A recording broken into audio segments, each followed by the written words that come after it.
আসসালামু আলাইকুম। এখন আছি মূলত আমি আমাদের ঘাসের জমিতে। আজকে আমাদের ঘাসের জমিতে মূলত দুইটা কাজ করব।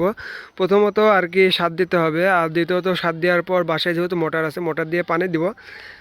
আর এখানে দেখেন যে অলরেডি আমার কিছু সার ফালানো হয়ে গেছে। আর এখানে সার যেটা দিচ্ছি আমরা মূলত, এখানে আজকে সার দিচ্ছি আমরা ইউরিয়া সার আর ড্যাপ সার।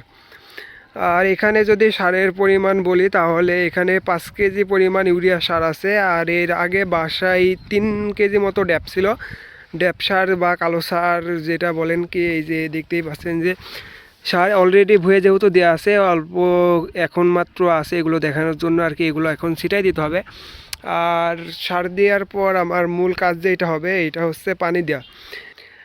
আর এই সাইডে রোদ যেহেতু একটু কম পড়ে, সবাই জানেন যে শ্যামা জায়গায় ঘাস আর কি যে কোনো ফসলে অনেকটা খারাপ হয়।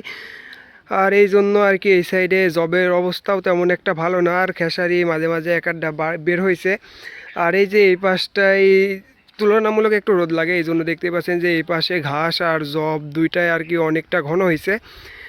আর এখানে সার ভুঁইয়ের তুলনায় সার আর কি অনেকটা বেশি হয়েছে, এই জন্য আর কি আমি বেশি করেই মারিয়ে দিচ্ছি।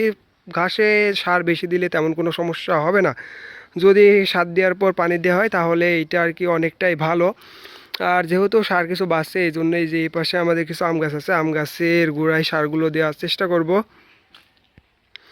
আর এই যে এই পাশে যে কলার গাছগুলো আছে এখানেও আমি বেশ কিছু সার ছিটাই দিছি, বা এগুলো হচ্ছে কলা গাছের জন্য অবশ্যই ভালো হবে। আর আমাদের বাসায় মূলত একটা গাভী গরু আছে, তার একটা বাছুর হয়েছে, সে এখন মোটামুটি খাওয়া শিখছে। আর 5টা যেহেতু ছাগল আছে, এজন্য এদের জন্য আর কি অনেক খাবার লাগে ঘাস, বিশেষ করে আমাদের কাঁচা ঘাসের অবস্থা একদমই ভালো না, মানে কাঁচা ঘাসের খুবই সংকট দেখা দিছে। এই জন্য আমরা এখানে ঘাস লাগাইছি। আরও একটা জমি, ঘাসের জমি নেওয়ার কথা চলছে, যদি ওই জমিটা নেওয়া হয় তাহলে ওখানে আমরা পরবর্তীতে নেপিয়ার কিংবা পাচ্চং এই ঘাসের যে কোনো একটা লাগাবো। আর এখন মূলত আমাকে ওই সারগুলো ছিটা দেওয়ার পর তারপর পানি দিব, পানি দেওয়ার সময় আপনাদেরকে বিষয়টা দেখাবো।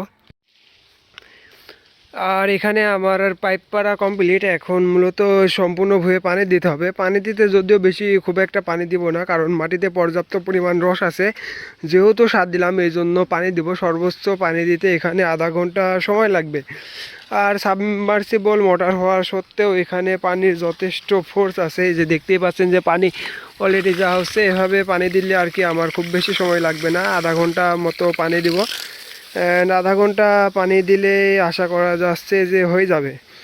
আর এই ঘাসটা যত দ্রুত বড় হবে তত আমাদের জন্যই ভালো, যেহেতু এই ঘাসটা বড় হওয়ার পর গরুকে খাওয়াই দিব। অ্যান্ড খাওয়াই দেওয়ার পরে এখানে নেপিয়ার ঘাস লাগাই দিব আর কি, যেইটা গরুর জন্য অনেক ভালো খাবার। যদি গরু পালন করেন তাহলে ঘাস থাকা আর কি অবশ্যই থাকাই লাগবে, মাস্ট বি।